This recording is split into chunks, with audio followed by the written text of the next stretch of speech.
Reste en vie. Arrêtez voyageurs. Vous êtes devant la tombe de Santiago Ramón y Cajal, l'un des chercheurs les plus renommés au monde de tous les temps. Ce tombeau a été personnellement acheté par lui pour enterrer sa femme bien-aimée Silveria et il voulait se reposer à ses côtés à sa mort. À côté d'eux repose sa nièce avec le nom de famille Ramón y Cajal Padró. Né en 1852 à Petilla de Aragon, une petite ville navarraise nichée dans la province de Saragosse, il est considéré comme l'un des plus grands neuroscientifiques de l'histoire. Ses découvertes et réalisations dans le domaine des neurosciences demeurent fondamentales pour la recherche scientifique actuelle. L'un des plus grands mérites de Ramón y Cajal était son travail de pionnier dans l'étude des cellules nerveuses. Grâce à ses recherches, il a découvert que le système nerveux est composé de cellules individuelles appelées neurones, et que ces neurones communiquent entre eux par des signaux électriques et chimiques. De plus, Ramón y Cajal a développé des techniques de coloration cellulaire permettant une observation détaillée des structures cellulaires. Grâce à ces techniques, il a pu identifier et décrire les différentes parties des cellules nerveuses, telles que l'axone et les dendrites. Un autre des principaux mérites de Ramón y Cajal était sa description de la plasticité neuronale, la capacité du cerveau à changer et à s'adapter en réponse à l'expérience.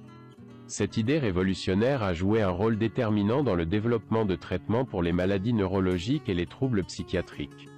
Ramón y Cajal a également reçu le prix Nobel de physiologie ou médecine en 1906 en reconnaissance de ses découvertes dans le domaine des neurosciences. En bref, Santiago Ramón y Cajal a été un pionnier des neurosciences, dont les découvertes et les réalisations restent fondamentales pour la recherche scientifique actuelle.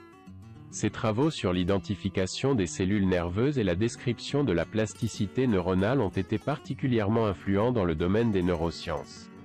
Il a utilisé ses grandes compétences de dessinateur pour illustrer ses manuels et enseigner à ses élèves la création d'une école prolifique. Il a été président fondateur du Conseil d'expansion des études, actuel Conseil supérieur de la recherche scientifique, à qui il a laissé des milliers de lames de microscope comme un héritage et des dessins qui sont encore conservés aujourd'hui et sont une source d'études.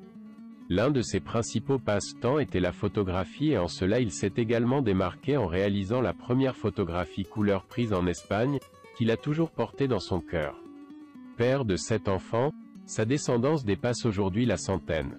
N'oubliez pas de dire une prière pour son âme et pour celle de ses proches et rappelez-vous et faites toujours connaître sa figure comme l'un des hommes les plus remarquables de la caste des illustres Espagnols.